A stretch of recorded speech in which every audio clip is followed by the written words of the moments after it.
besties, welcome back, or welcome if you're new. My name is Kyan and this is Kyan is Booked. We are officially wrapping up the rest of 2024 as this is my books I read in December wrap up.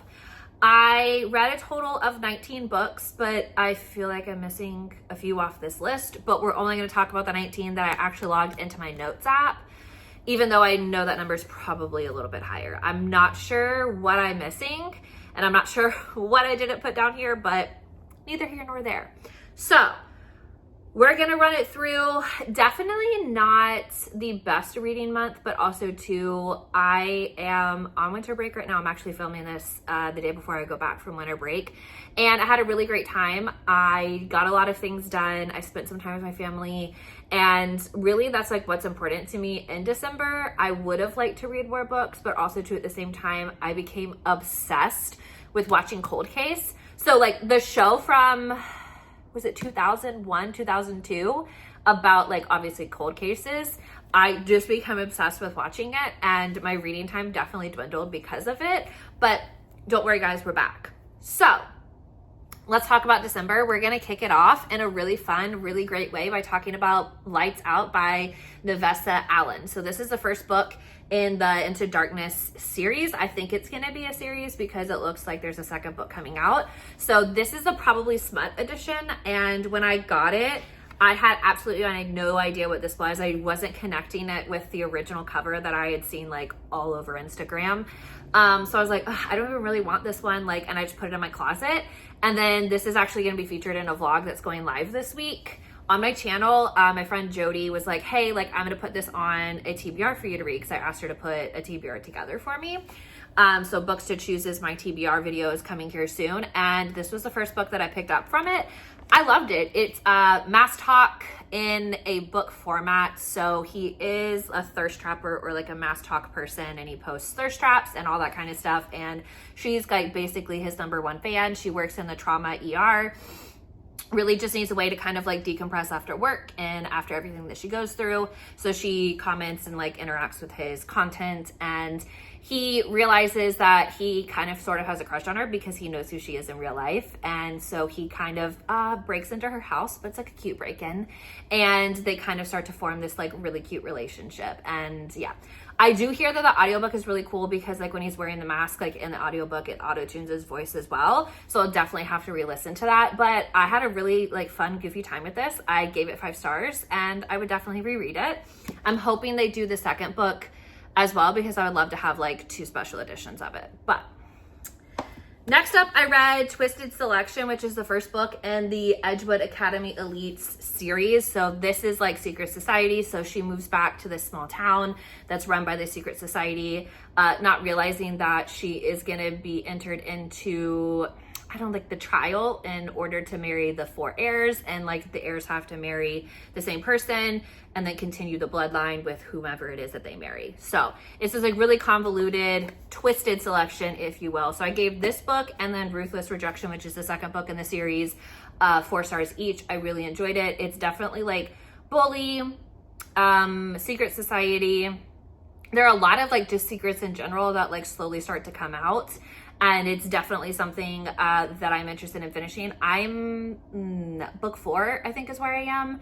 I don't know, I'd have to look at my Kindle, but I'm at book 4 and definitely having a good time with it. So highly recommend it. This is the Spiced Book Box special edition. They haven't done a complete the series just yet, but you know, fingers crossed that they do eventually. Next up, oh my gosh, I didn't write down my readings for these. Okay, so just assume that any of the in-depth books are 4 or 5 stars. Okay, so first up we have Promises in Death.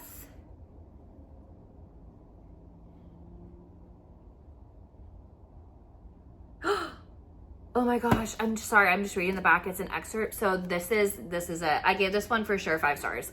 So there is a, what do you call it, detective who moves from Atlanta, and Morris, who is the medical examiner that we come really close with, and Eve is really good friends with. They've been dating and they're together, and she ends up being murdered, and Eve has to let Morris know that it's her that's in the morgue and that she's dead. and it's Eve standing for Coltrane, who is the deceased, but also too for Morris, because like that's Morris's lady, and he's obviously devastated by his loss. And it's just like the found family aspect of it, you know, what Eve's willing to do, how she cares for him when he is obviously at his lowest, is you really start to see that relationship that the two of them have, like outside of her coming and visiting the morgue for, you know, the reasons that she has to come and visit the morgue. And it is arguably one of my favorite ones in the series. So that's Promises in Death, and I can promise you that I gave this one 5 stars. I do remember that one. Then I started reading This Woven Kingdom. And so she is the heir to the Jinn Kingdom. Cameron, the heir to, which kingdom is he? I don't know. I can't remember. Anyway, so basically, let's bring it down, right? So I borrowed this one from the library, so it has a clear plastic over it, so it gets really shiny. But essentially, like, they're enemies because she is supposed to, like, bring back the Jinn Kingdom. He doesn't want that because he just doesn't want that. And so they meet up in a very interesting way. She is, Eliza is a servant because she's obviously had to keep her identity hidden. And there is this pull, or this, like, these feelings between the two of them. And the two of them struggle a lot with, like, not, like, feeding into those feelings. And I really enjoy this one. I'm pretty sure I gave it 4 stars. And then These Infinite Threads is the second book in the series, and I'm giving that one 4 stars as well. I have not continued on because I didn't realize that this was not a completed series. So I thought it was a trilogy, and I definitely just read on Tahira Mafi's Instagram that there are still going to be more books in the series. So I stopped reading because where we ended in These Infinite Threads was kind of enough for me to be like, okay, like I can hold off on like reading this, and I'll just pick it up like once the series is complete, because I want to go back and read her Shatter Me series as well. And I can obviously occupy myself with like other books to read. So that is this one. Next we have Kindred in Death. And this, I gave this one 5 stars too, probably. So a recently appointed captain of NYPSD and his wife like go on a vacation, and they come back to find their daughter and murdered in their house. And then another body drops, and I can't remember, what do you call, okay. So obviously it's like a really, really brutal situation that happens, and this is tied to her commander because the wife is really good friends with the captain's wife. And you know, it's a small community, and so everybody kind of knows everybody. And obviously like she's only 18 years old, so the fact that she is so young and like she had such a life in front of her is just absolutely like devastating. But little do they know, and also like we soon learn to know, that this is vengeance for something that happened years upon years upon years ago. And this is like carefully put together, carefully like articulated plan, and Eve starts to pick up on it. And obviously we're gonna get the baddie in the end, but it is absolutely wild to me like what we go through to get there. And this is absolutely devastating to me. And it was so good. And the beginning was so heart-wrenching because, you know, he had recently made captain, and like they were excited and they went off for the weekend, and it was just absolutely heart-wrenching that one of their highest highs is obviously tied to an exceptional low of like losing a child in such a horrific way too. Like the mom walks in on the crime scene, and I don't think that like there's anything that gets that out of your mind. So it was just crazy to me, and it was such a good book. And you know, JD Robb just has such a way of writing these stories, and even like mundane things tied together, and it's just so interesting. And you know, Eve's gonna go to the wall for everybody and anybody, but especially for a fallen family member of somebody that she serves with. So we love her for that. Next, I read the next novella in the series, which is Missing in Death. And so this is a story of a woman who goes into the bathroom on a ferry and goes missing for a couple of hours, comes back and has absolutely no recollection of what happens to her, why she went missing, nothing like that. I thought it was super fascinating, especially since it was like she went missing on a ferry and she was with her family, and then all of a sudden like she just shows back up. But where was she on the ferry when they couldn't find her? Because, you know, obviously they go go through everything. And then she witnesses a dead body, but like, where's the dead body? So it was a really, really interesting mystery to listen to. And it was only like a 3-hour audiobook. I listened on 1.5 speed, so it was a little bit faster than that, obviously. But it was like a really quick, like very interesting, like fairy missing woman novella in the series. So I definitely enjoyed it. I gave it 4 stars. It is the first time that I've listened to it because I'm actually going back and re-listening to the series for videos I'm posting on my channel, but also to listen to the novellas because the first time around I definitely didn't listen to the novellas. All right, next up, I really hate that it still has a sticker on here, but I'll get it off. Anyways, next up you have Fantasy in Death. And I gave this one 4 stars. So Bart is the owner of Uplay, and they are a video gaming company. And he is found dead in his like gaming room at his house. And actually, like, Rorik and Bart are pretty good friends. So once again, Rorik is inserted into our inserted into our murder. That's what I'm like, into the investigation. There we go. So it has to be one of the partners because the game that he was playing and the game that ultimately like ended up killing him was a game that only the partners had access to, and like they're the only ones who could make copies. So then it becomes about like who betrayed him on like a much higher level because they had been together since college and they had all worked together and they were best friends. So, and he was really like the brains and the person who like kept things running because everybody else is like very creative, but he was one who had like the much larger vision for the company. So it was definitely interesting. I kind of found it super interesting too that in the future, obviously where this takes place, that you have the ability to program this into a video game. Like the VR is so realistic that you can program that in. So definitely found that interesting. Fantasy in Death gets 4 stars from me.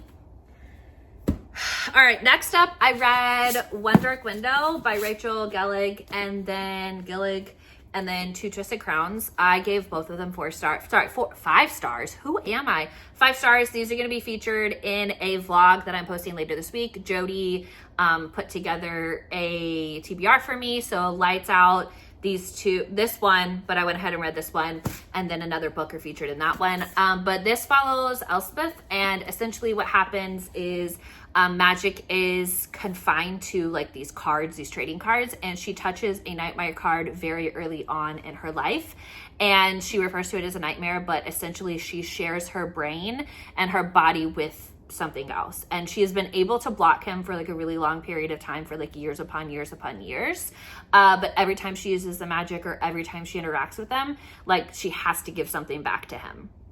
So it's a very like interesting concept. I was super into this one. Obviously we see her and Raven are going to be the love match in this one, and I really liked like their relationship and kind of like where he comes in with everything. I sobbed at the end of this one, and it was just, it's such a good duology, and it's really nice too that it was like only 2 books, and they're pretty like they're not long, but like they have enough in them that it, you know, you get the world building, you kind of understand like what's going on, but also too like enough that you can kind of binge it. And I couldn't recommend this duology enough. They definitely ended up on my favorite fantasy of 2024 because I read them like right at the end of 2024, obviously. Next up you have Indulgence in Death. Whew, I went on a tear this month. So, oh yeah. So they go and visit the family in Ireland, and she helps solve a murder while they're there because they find this chick in like the woods or whatever. And so she helps the person solve the murder there. And then they come home, and all of a sudden like crossbows are being shot through people's necks, and they're using like harpoons to kill people. And it turns out to be this like really intricate game between 2 really rich people, of like who can kill and like how many points you can get for each of your kills. It was a wild time. I probably gave this one 4 stars, maybe 5, but I have to guess 4 stars because it's more of the emotional ones and the hard-hitting ones that I give the higher stars to. Next up, I listened to Possession in Death, which is a novella, And this is literally about a possessed woman who is like murdered in the streets of New York, and Eve comes across her body, and then Eve is like slowly possessed by like her spirit, essentially. It was a really wild time. I really enjoyed it. I gave it 4 stars. It was very interesting to listen to. I like the fact that this was a novella and not a full-length novel, because I'm not sure how much I would have liked it as a full-length novel, but as like, you know, like a 200 pager, like I wasn't mad about it. So definitely enjoyed that one. And then I listened to Treachery and Death, and let's see, we'll let Belle go settle back down.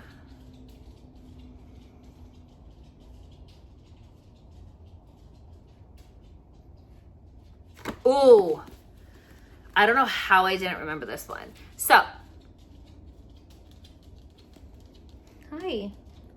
Are you wanting to say hi to everybody? Say hello. Oh.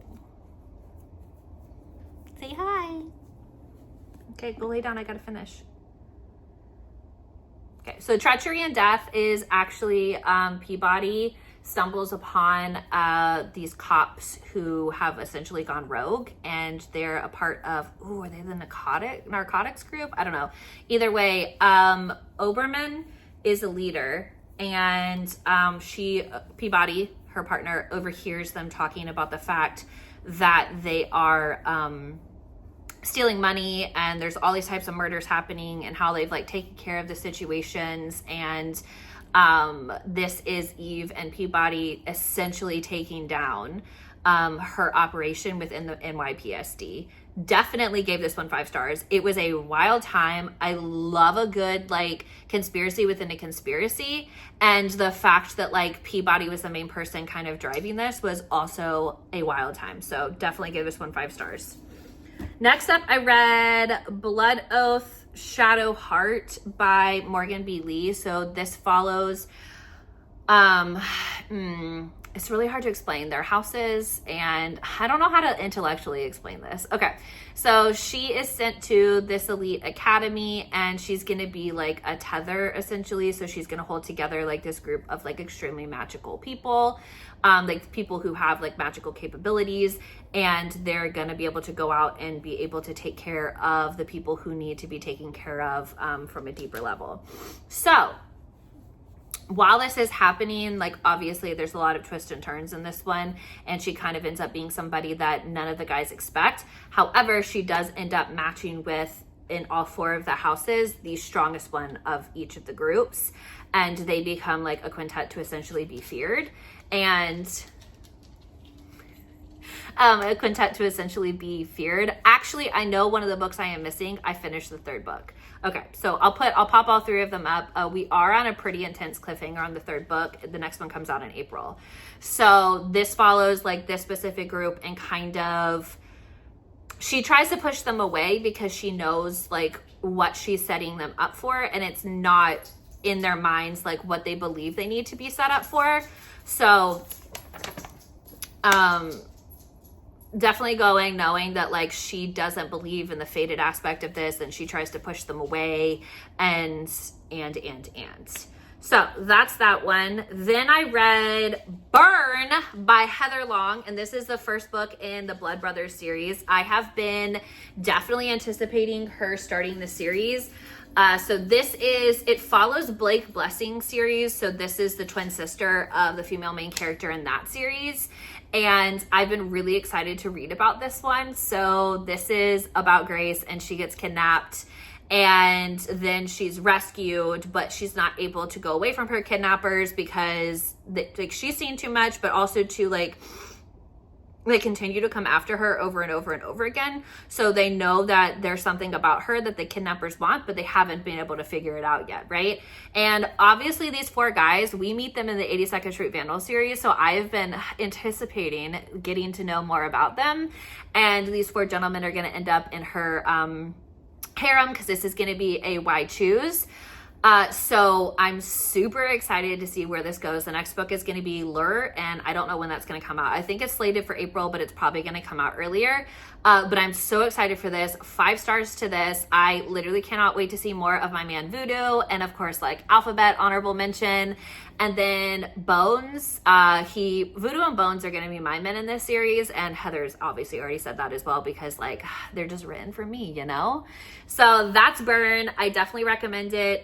You can pick it up without reading any of Heather's other series, and you don't have to read Blake Blessing's series about the twin sister either, because they happen. My understanding, the timelines are simultaneous. So even if you didn't know about one, you can still worry about the other. Then I read New York to Dallas. This book is absolutely heart-wrenching.